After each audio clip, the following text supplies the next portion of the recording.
Murder of Lisa Holm. Lisa Helena Holm, born February 7, 1998, was a 17-year-old from Skövde in western Sweden. Her family described her as extremely shy in new situations. She had just started her first summer job at a cafe in Blomberg, a small rural community in Götene municipality, near Kinnekulle Mountain. For 2 weeks, her father had driven back and forth with her to help build her confidence on her moped.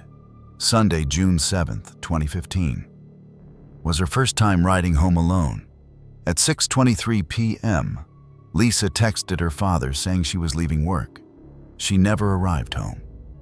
Her father drove toward the cafe and found her moped parked behind the building with the keys still in the ignition, but no Lisa.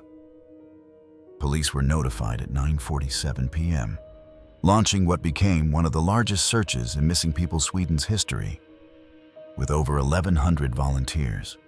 Over the following days, investigators found Lisa's belongings scattered along roads near the cafe as if someone had thrown them from a moving vehicle. A moped glove in a barn, her phone case in a ditch, receipts on the road, earrings, house keys. Each item found was another confirmation that something terrible had happened to her. The trail of belongings stretched across multiple kilometers. On June 12th, 5 days after her disappearance, volunteers searching the nearby Martorp estate found Lisa's jacket and helmet. That night, her body was discovered stuffed in a clothing locker in a work shed, wrapped and concealed. She had been strangled with a rope, her mouth sealed with duct tape. Her money and credit cards were untouched. This was not a robbery. This was not random. Someone had been waiting for her. Her first day riding home alone. That is all it took.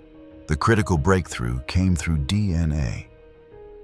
Residents of the area were asked to provide samples, which led investigators to Narajas Bilavicius, a 35-year-old Lithuanian seasonal worker employed as a craftsman at the Martorp estate. His DNA was found on rope used in the strangulation, on 10 pieces of Lisa's clothing, and his blood was found on her coat. Lisa's blood was found on his jeans. His semen was also discovered extensively throughout the barn where the crime occurred. The volume of forensic evidence was overwhelming. There was no room for doubt about who had been with her. A particularly damning detail emerged during the search. When missing people volunteers began searching the Martorp estate, 2 people arrived by car and tried to divert the search party away, claiming the area had already been checked. One of them was Bilavicius. He knew the body was there, and he tried to steer people away from finding her. He looked the volunteers in the eye and told them to search somewhere else. The same people who had given up their weekends to find a missing girl were being misdirected by the man who had taken her. Tried at Skaraborg District Court in October and November 2015, Bilavicius maintained his innocence throughout.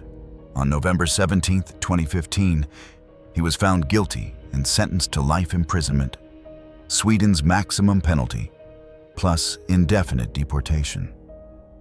The conviction was upheld on appeal, and by the Swedish Supreme Court in May 2016. The DNA evidence was so comprehensive that no credible defense could be mounted. Every surface, every piece of clothing, every rope fiber pointed to the same man. In September 2017, Bilavicius was transferred to Lithuania to serve his sentence.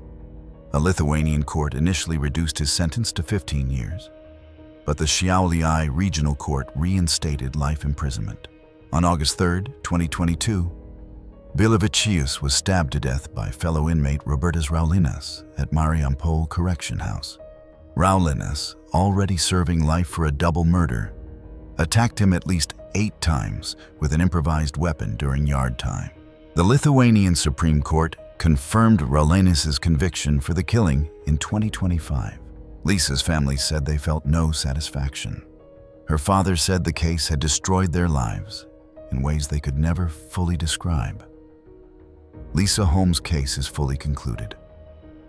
But the next case involves a man who did not just take lives. He vanished completely, and 15 years later, nobody knows if he is alive or dead.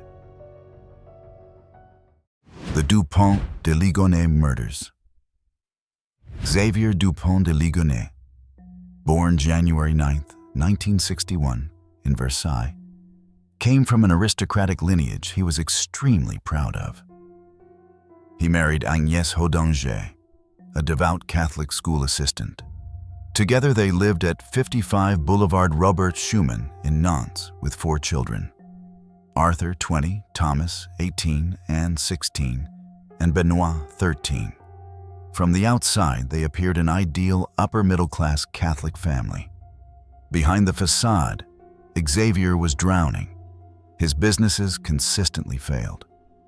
He owed over 30,000 euros to credit companies, had borrowed thousands from relatives, and had consumed Agnès' 80,000 euro inheritance. A bailiff arrived at the house seeking 20,000 euros on April 6, 2011.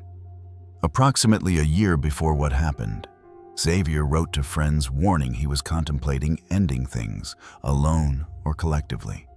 Xavier prepared methodically. In January 2011, he inherited a .22 caliber rifle from his recently deceased father. He obtained a firearms license in February, purchased ammunition and a silencer in March, and visited a shooting range 4 times. On April 1st and 2nd, he bought cement, a shovel, quicklime, and bin liners. He told nobody. He went about his daily life while assembling everything he needed to end his family.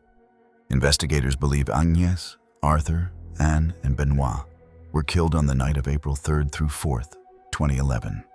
They were drugged with sleeping pills and shot at least twice in the head as they slept. Thomas, studying in Angers, was lured home on April 5th with a story about his mother having a cycling accident. Xavier dined with Thomas that evening before taking his life separately. All 5 were buried under the concrete patio in the back garden, wrapped in blankets and covered in quicklime. Small religious icons, candles, and crosses were placed beside each body. The 2 family Labradors were also shot and buried alongside them. A man sits down and eats dinner with his son, knowing what he is about to do. Then he buries the entire family under the patio and covers them in concrete. Xavier spent a full week at the house after, systematically dismantling evidence of family life. He terminated the lease, closed bank accounts, sent letters to schools claiming the family was moving to Australia, and wrote an extraordinary letter to 9 relatives. In it, he claimed he was a covert DEA agent, that the family was entering witness protection, and that nobody should try to contact them. The letter was so detailed and so specific that some family members actually believed it. For weeks, they thought the family was alive and safe in a protected location.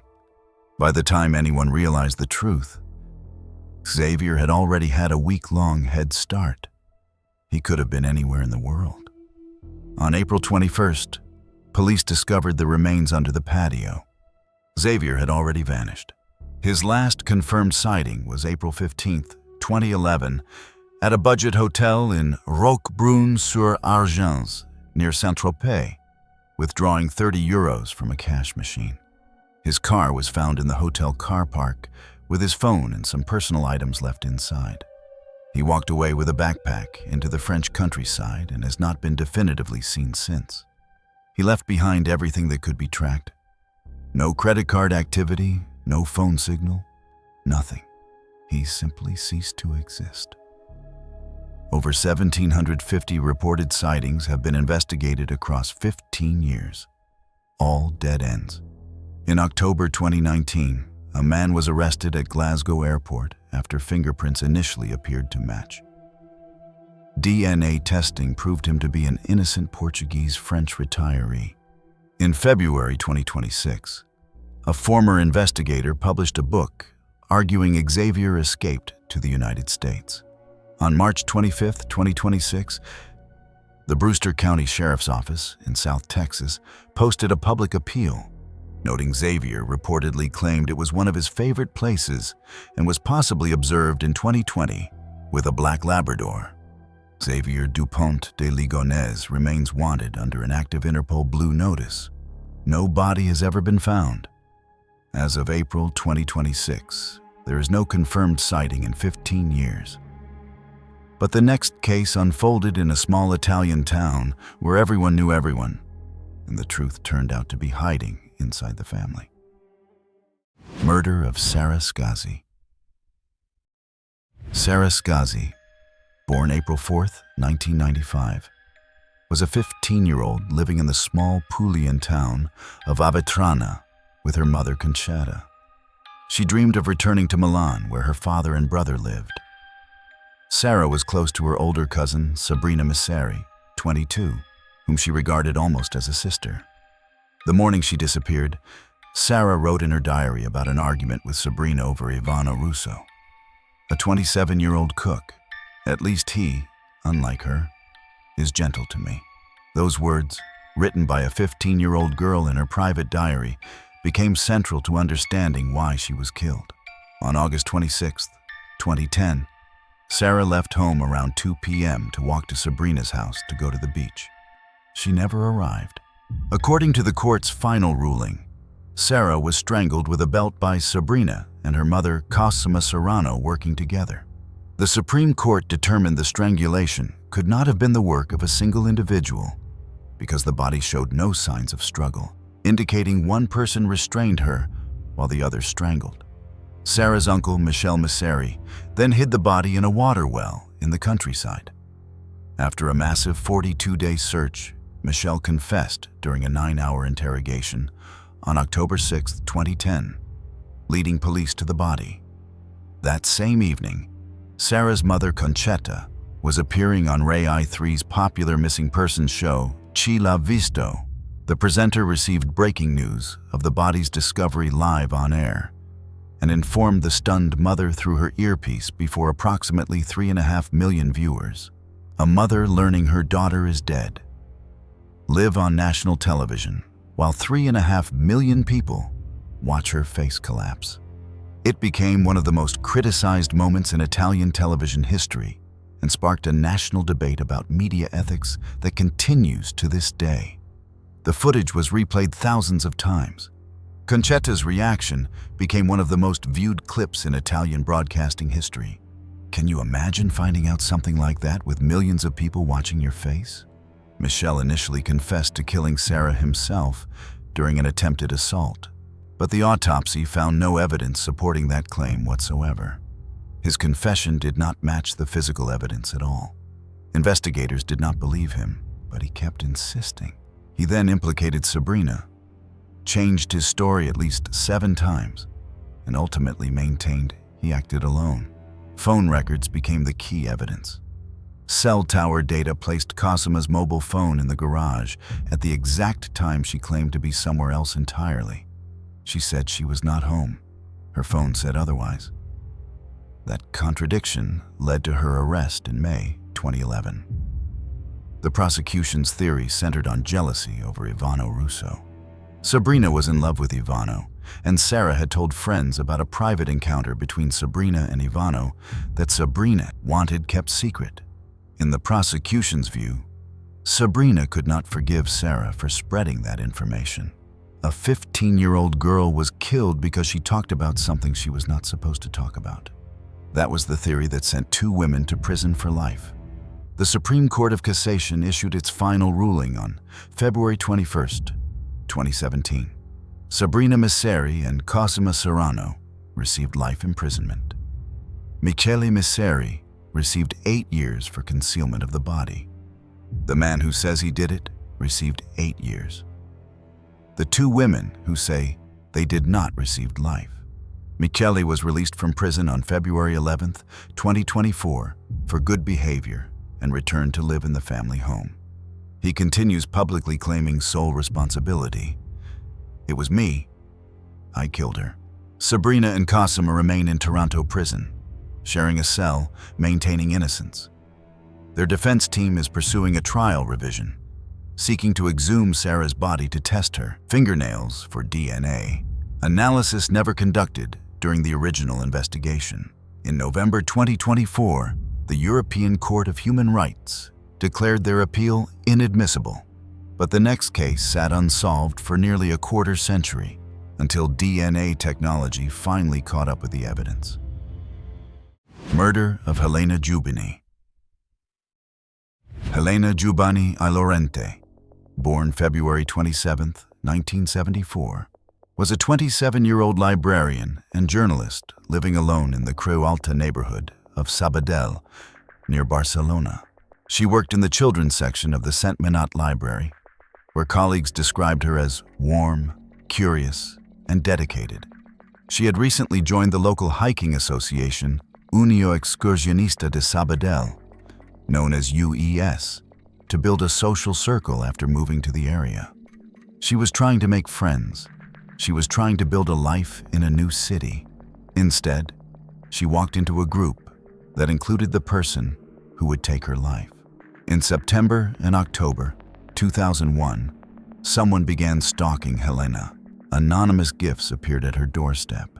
First, a bottle of her favorite drink, horchata. How did this person know her favorite drink? Then a bottle of peach juice arrived with cryptic notes referencing her UES hiking group. After drinking some of the juice, she became severely ill. Lab analysis revealed it contained benzodiazepines. Someone was drugging her before they even took her. On November 30th, 2001, Helena left home after receiving a phone call. She was never seen alive again. In the early hours of December 2nd, she was thrown from the rooftop terrace of a building at 48 Calve d'Estrella, the address of UES acquaintances Montserrat Carreta and Santiago La Iglesia. Her body, found in an inner courtyard, contained a sedative dose 35 times higher than normal, enough to render her comatose. Burns on her body were inflicted before the fall. Her clothes were found neatly folded on the rooftop. She had been drugged and kept unconscious for approximately 24 to 36 hours before being thrown from the building. For an entire day, maybe longer, she was alive, but completely helpless, unable to move, unable to speak, unable to fight back. And then someone carried her to the roof and dropped her. Someone stalked her, poisoned her drinks, drugged her unconscious for over a day, then threw her off a roof and folded her clothes neatly afterward. Who does that?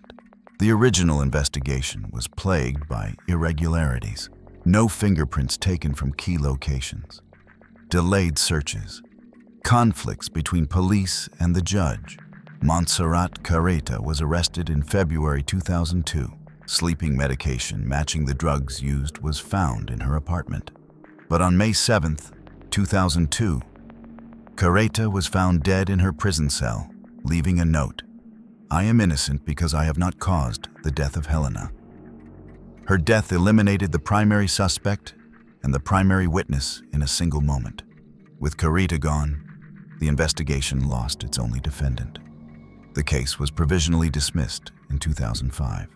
For the next 15 years, it sat in a filing cabinet gathering dust while Helena's brother campaigned relentlessly for the case to be reopened. He gave interviews, organized petitions. He refused to let people forget his sister's name. The case was dramatically reopened in August 2020 after a groundbreaking TV3 Crimes documentary reignited public interest. Advanced DNA analysis produced a critical result in November 2024. Santiago La Iglesia's DNA was found on the back of the sweater Helena wore, with forensic scientists concluding it was 26 billion times more probable his DNA than any random person's. 26 billion. That is not a maybe. That is as close to certainty as forensic science gets. 24 years after Helena was thrown from that roof, the sweater she was wearing when she died still carried the DNA of the man who was there with her. La Iglesia was jailed on November 28, 2025, but released on bail on January 8, 2026, with conditions including passport surrender and a ban on leaving Spain. A separate handwriting analysis attributed the anonymous stalking notes to Xavier Jimenez, another UES member, As of March 2026, formal prosecution charges have been announced against both Leglesia and Jimenez. If the trial proceeds, it will be the first trial in the case's 25-year history. But the next case did not involve one victim. It involved an entire family, including 2 babies, all wiped out for a freight company. Chauhan family murders. Amarjit Chauhan, 45, was a self-made Indian-born businessman in Heston, West London, running CIBA Freight Services, a shipping company with £4.5 million in annual turnover, employing 30 people. His wife Nancy was 24. They had 2 sons, one 18 months old, the other just 8 weeks old.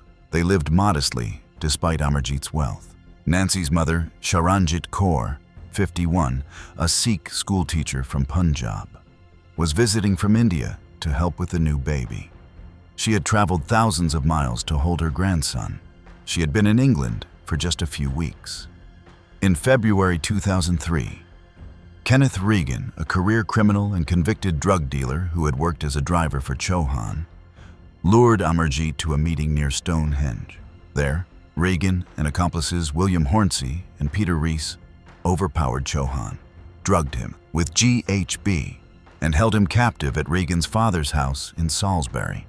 They forced him to sign documents transferring ownership of CIBA Freight Services into Regan's name.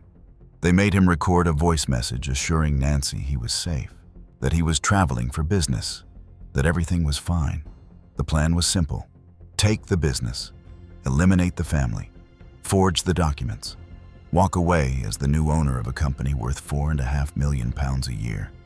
Nobody would look for them because nobody would know they were gone. Regan would just show up one day as the new owner, and that would be that.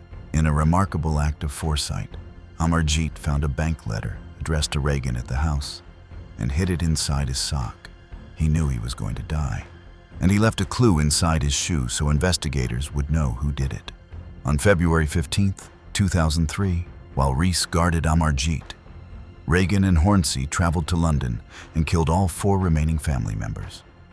Nancy, both babies, and Charanjit Kaur. All 5 bodies were buried in a trench on a Devon farm, covered with 48 tons of stone.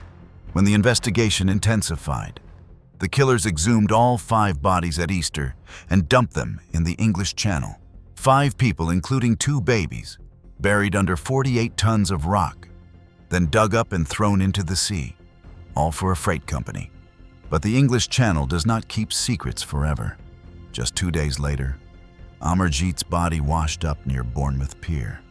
The bank letter in his sock directly linked Kenneth Regan to the crime. Nancy's body was later recovered from Poole Bay. Charanjit Kaur's body washed ashore on the Isle of Wight, thousands of miles from her home in Punjab. A grandmother who had come to help with a baby, found on a beach in another country. The 2 babies' bodies have never been found. The investigation spanned 4 countries and generated approximately 4,000 documents. The trial at the Old Bailey lasted 8 months, the longest murder trial in Metropolitan Police history. On July 1st, 2005, Regan and Hornsey were found guilty of all 5 killings and sentenced to whole life orders. They will never be released. Rees received a minimum 23-year term. Regan and Hornsey remain in prison, now in their 70s, and will die behind bars. The 2 babies' bodies have never been recovered from the English Channel. An 18-month-old and an 8-week-old, somewhere at the bottom of the sea. Their family has never been able to bury them. Their father hid a letter in his sock, knowing it was the last thing he would ever do. And that letter brought down the men who took everything from him. No significant legal developments have occurred since. If you have made it this far and enjoy content like this, consider subscribing to the channel. We cover cases just like these every single week. And the remaining 5 are just as shocking. But the next case involved the largest DNA collection in Dutch history. 21,500 men tested, all to find one person who refused to give a sample. Murder of Nicky Verstappen. Nicky Verstappen, born March 13, 1987, was a shy, freckle-faced 11-year-old from the tiny village of Heilblum in Limburg who loved football and dreamed of playing for Ajax. In August 1998, he attended the local annual summer camp at the Brunnsummerheide Nature Reserve. He had skipped the previous year because he was anxious about homesickness. His parents convinced him to go this time. They told him it would be fun. He would make friends. He did not want to miss out again. It was supposed to be a week of campfires and football and sleeping under the stars. On August 10, 1998, Nicky was discovered missing from his tent at around 8 a.m. Only his shoes remained. After nearly 40 hours of searching, his body was found in a pine grove 1.2 kilometers from the camp. He was barefoot and shirtless, wearing only pajama bottoms and underwear that were inside out and backwards. Critically, the soles of his feet were clean, proving he had been carried, not walked. The exact cause of death could not initially be determined, but experts concluded he had been suffocated. Clean feet. That one detail told investigators everything. Wherever he went that night, he did not walk there. Someone carried him. The investigation became one of the Netherlands' most frustrating cold cases. Initial suspect, Joost Barton, the camp founder with prior convictions, was exhumed after his death in 2003, but DNA did not match. German serial killer Martin Ney was investigated and ruled out. Every lead went nowhere. For 20 years, Nicky's parents waited. His case became one of the most well-known unsolved crimes in the Netherlands. Crime journalist Peter R. de Vries championed the case for 2 decades, keeping it in the public eye when others had moved on. In 2017, cold case detectives invited 1,500 men for DNA testing. One man, Jos Brecht, did not respond. When police visited his home twice, he refused to cooperate and then left the Netherlands, claiming he was going hiking in France. In 2018, investigators launched the largest DNA collection in Dutch history. 21,500 men invited, over 15,000 samples collected. A relative of Brecht voluntarily submitted a sample showing a close genetic link to the unknown profile. Police retrieved Brecht's DNA from personal belongings at his French cabin. It was a match. The one man out of 21,500 who refused to give his DNA turned out to be the one they were looking for.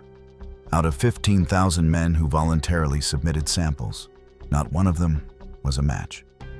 Brecht, a 55-year-old bushcraft expert with prior offenses against boys in the 1980s, was arrested on August 26, 2018, near Barcelona, after a Dutch tourist recognized his face from news coverage and called police.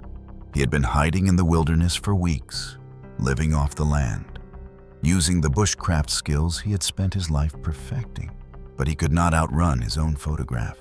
At trial, Brecht claimed he found Nicky's body by chance while cycling and checked for signs of life, explaining his DNA.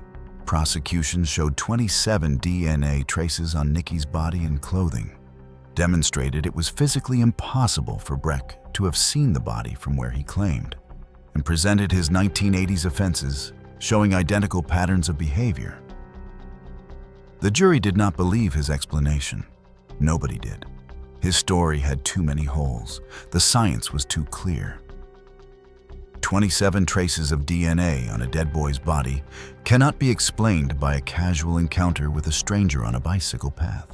The appeals court convicted him of manslaughter, kidnapping, and related charges, sentencing him to 16 years. The Dutch Supreme Court upheld the conviction on September 26, 2023, reducing the sentence slightly to 15 years and 9 months.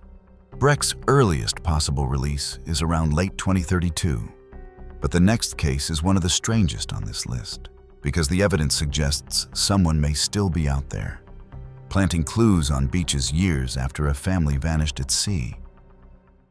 The Godard family disappearance. Dr. Yves Godard, 44, was a general practitioner and acupuncturist in Caen, Normandy, who blended Eastern and Western medicine. His wife, Marie France, 43, served as his secretary. They had 2 young children, Camille, 6, and Marius, 4.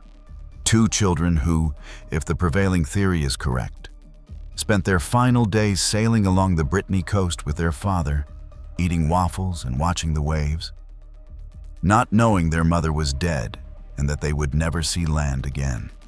The marriage was troubled.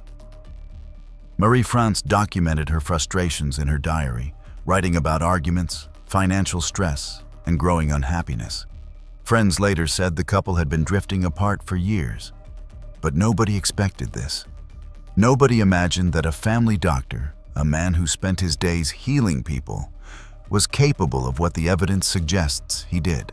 Yves owed approximately 300,000 francs in back taxes and was deeply involved with the CDCA trade union, which ran controversial offshore investment schemes. On September 1st, 1999, Yves packed his children into the family VW camper and drove to Saint-Malo, where he rented a sailing yacht called Nick. His neighbors saw the children in the vehicle, but did not see Marie-France. Over the next few days, witnesses spotted Yves and the children buying waffles at a harbor and sailing along the Brittany coast. On September 5th, the day the boat was due back, the rental company waited. Nobody returned the yacht. The dinghy was found adrift 30 nautical miles offshore. The yacht itself was gone. Yves was gone. The children were gone. And back at the house, blood was drying on the walls. Where was Marie-France? Why did nobody see her get into the car? The investigation uncovered a horrifying picture at the family home. Significant traces of Marie-France's blood were found throughout the house, bedroom, bathroom, living room, and inside the VW camper, along with used morphine vials. Marie-France had almost certainly been killed before the sailing trip. She was probably already gone when Yves loaded the children into the van. He drove to the coast with 2 small children in the back seat, knowing their mother was dead in the house behind them. He bought them waffles at the harbor. He took them sailing, and then he took them to the bottom of the sea. Over subsequent years, discoveries trickled in. Personal effects of all family members were dredged from the sea. Camille Godard's skull was confirmed by DNA in June 2000. In 2006, Yves Godard's femur and tibia were found on the seabed of Heard's Deep, 70 kilometers north of Roscoff. Most eerily, credit cards and documents in Godard's name appeared on beaches years later in near-perfect condition. Oceanographic experts concluded they were deliberately placed. Documents that had supposedly been at the bottom of the ocean for years were found dry and legible on a beach. Someone put them there, and if someone put them there, then someone else knows what happened to this family. An accomplice may still be out there. The prevailing theory is murder and suicide at sea. Yves killed Marie-France at home, then took the children out and deliberately sank the yacht. But the evidence of planted items and his involvement with the CDCA, whose president was assassinated in 2001, keeps alive theories of third-party involvement. The investigation was closed in 2012 with no charges. Nobody was ever prosecuted. Declarations of death were issued in 2015 for all 4 family members. Officially, they drowned at sea. But the planted documents on the beaches tell a different story. Someone knows what happened to this family, and that someone may still be alive. The case remains technically reopenable until 2032 under French law. But no new evidence has emerged. A graphic novel documenting the case was published in 2024, and a documentary re-aired in November 2025. 26 years later, the Godard family remains one of France's most haunting unsolved cases. A doctor, his wife, and 2 small children, gone. And someone, somewhere, may still be placing their belongings on beaches. But the next case is not a cold case or a mystery. It is a crime so public and so devastating that it literally changed the law of an entire country. Murder of Julia Cecchettin. Julia Cecchettin, born May 5, 2001. was a 22-year-old biomedical engineering student at the University of Padua, just days from graduation. She lived in Viganovo with her father Gino, sister Elena, and brother David. Her mother Monica had died of cancer in October 2022, just 13 months before Julia herself would be gone. The family had barely begun to grieve one loss before they were hit with another. Julia had written a list of 15 reasons she had to end her relationship, documenting her ex-boyfriend's possessive behavior, including that he complained if she did not send enough emojis and had strange ideas about taking justice into one's own hands. On November 11th, 2023, her ex-boyfriend, Filippo Turetta, 21, picked her up to shop for graduation shoes. After dinner at McDonald's, they left a shopping center at 10:30 p.m. Surveillance cameras captured them walking to the car. Everything appeared normal. Then the footage from a factory in Fosso told a different story. Security footage from a factory in Fosso captured Turetta attacking Cascetin. When she tried to escape, he struck her from behind and loaded her into his car. He stabbed her 75 times over approximately 20 minutes. The medical examiner counted every wound. 75. He had pre-prepared knives, adhesive tape, a shovel, garbage bags, and a wet sock to stifle her screams. Every item was purchased in advance. Every step was thought through. This was not a crime of passion.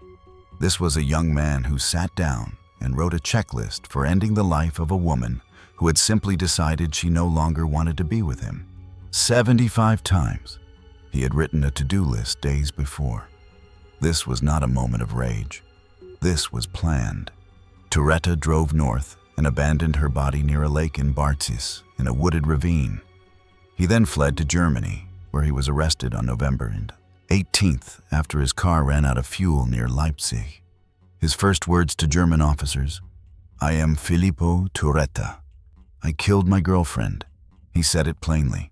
No emotion, no explanation. Just a statement of fact from a man sitting in a car that had run out of fuel on a German highway, 1,000 kilometers from the woman he had left in a ravine. A to-do list on his phone dated November 7th, detailed preparations including withdraw cash to cover tracks. At trial, Turetta admitted premeditation for the first time. "I thought about kidnapping her and even taking her life." On December 3rd, 2024, the Venice Court of Assizes sentenced him to life imprisonment. Giulia's murder, the 105th femicide in Italy in 2023, triggered massive protests nationwide.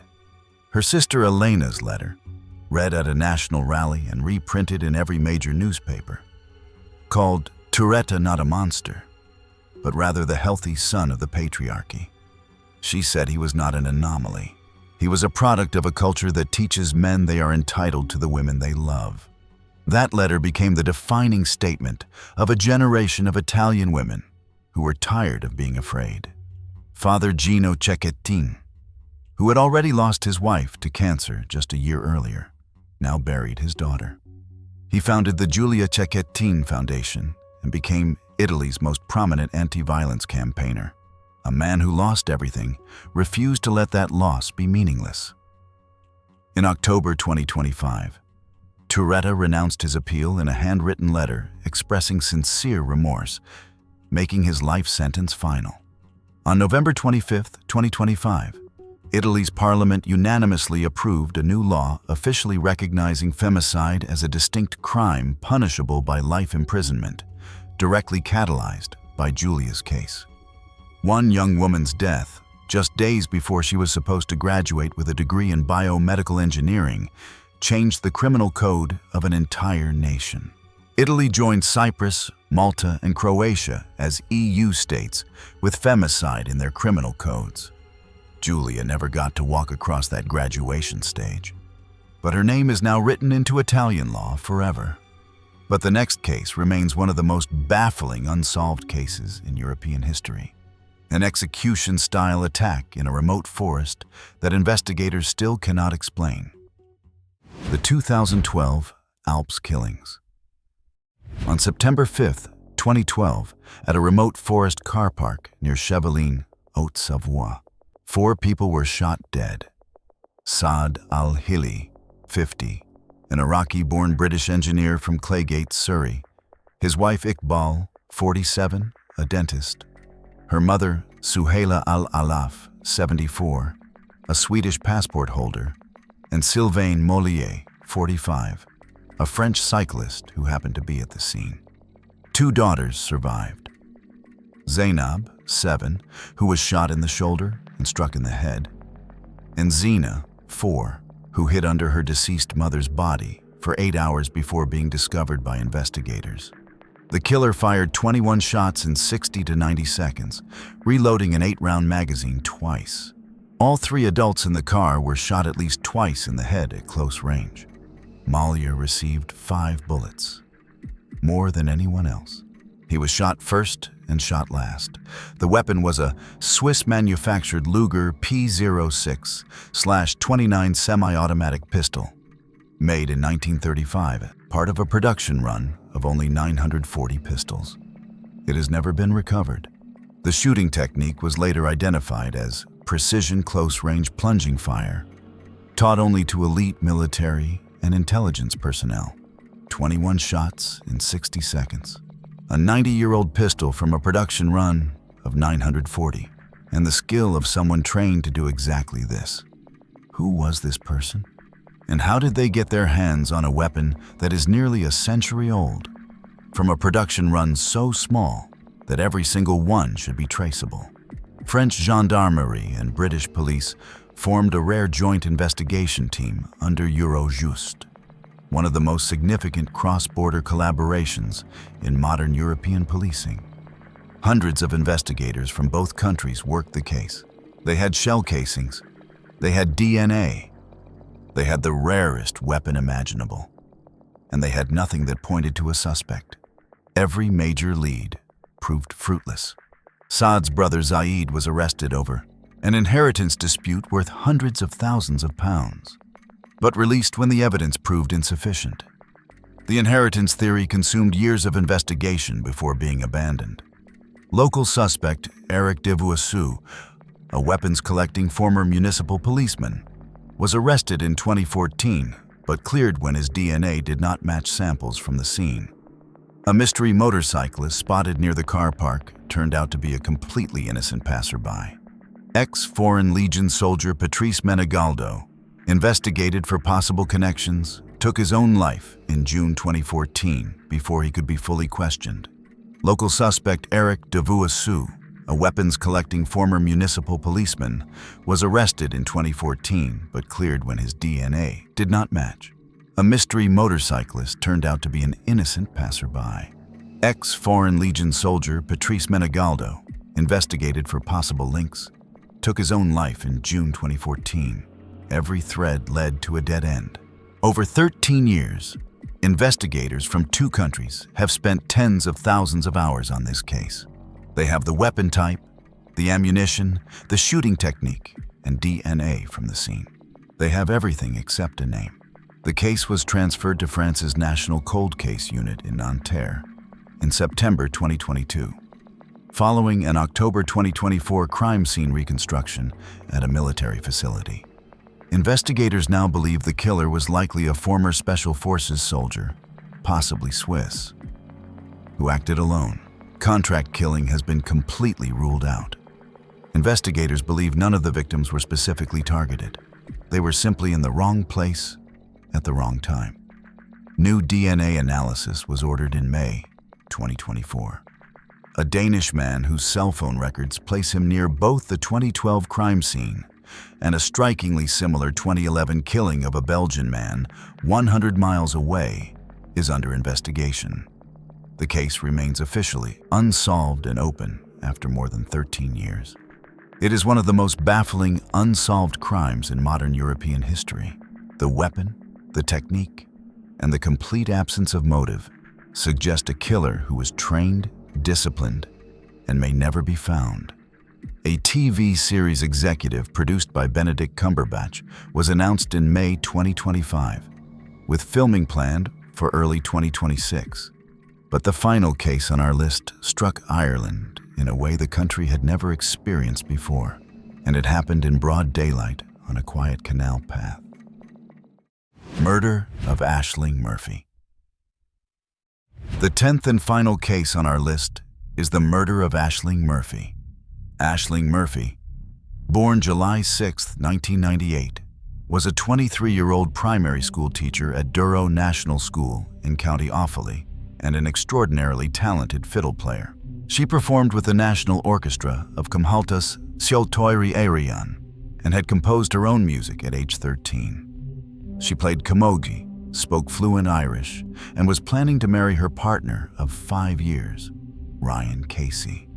She was 23 years old and had her entire future mapped out. Teaching, music, marriage, everything was ahead of her. Her school principal described her as having all the qualities you could possibly imagine in a perfect teacher.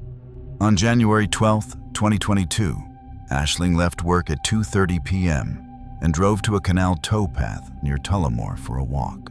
At 3:21 p.m., her Fitbit activity tracker began recording erratic fluctuations consistent with violent attack. She was stabbed 11 times in the right side of her neck by an attacker who dragged her into a steep ditch. The wounds severed both jugular veins and her carotid artery, destroying her voice box and leaving her unable to cry out. Her Fitbit ceased recording a heartbeat at 3:31 p.m. 10 minutes. That is how fast it happened. 2 joggers witnessed the attack. They saw a man crouching over a woman in undergrowth and heard her legs kicking. They wanted to help. But neither was carrying a phone. They had no way to call anyone. They ran as fast as they could to find someone with a phone. But by the time help arrived, it was too late.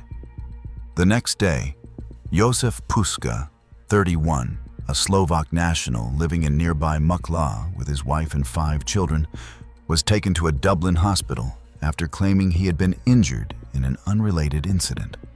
Officers recognized his injuries, were suspicious, and connected him to the Murphy case. When confronted, Puska confessed through an interpreter, "I did it. I am the murderer." CCTV revealed Puska had been cycling through Tullamore, stalking at least 2 other women before heading to the canal. He had been hunting for a victim. Aisling was not his first choice. She was simply the one he found, alone. DNA from under Murphy's fingernails matched Puska, as did fingerprints on the mountain bike abandoned at the scene. The jury deliberated approximately 2 hours before returning a unanimous guilty verdict on November 9, 2023. Puska received mandatory life imprisonment. The judge noted that if he had the power, a whole life term would have to be considered. Aisling's murder became Ireland's reckoning with violence against women. Tens of thousands attended vigils across Ireland and internationally. In Dublin alone, thousands gathered in freezing temperatures to hold candles and stand in silence. President Michael D. Higgins and the Taoiseach attended her funeral. Musicians played traditional Irish music in her honor at vigils across the world. Her fiddle was placed on her coffin. Traditional musicians played outside the church. The entire country stopped. Schools held moments of silence. Camogie matches were paused. In every town and village, people who had never met Aisling Murphy stood together and grieved for someone who represented everything good about their country. Her death accelerated a €363 million government strategy to address gender-based violence, and new criminal offenses for stalking and non-fatal strangulation were introduced. 5 of Puska's family members were convicted in June 2025 for withholding information and destroying evidence, including burning clothing.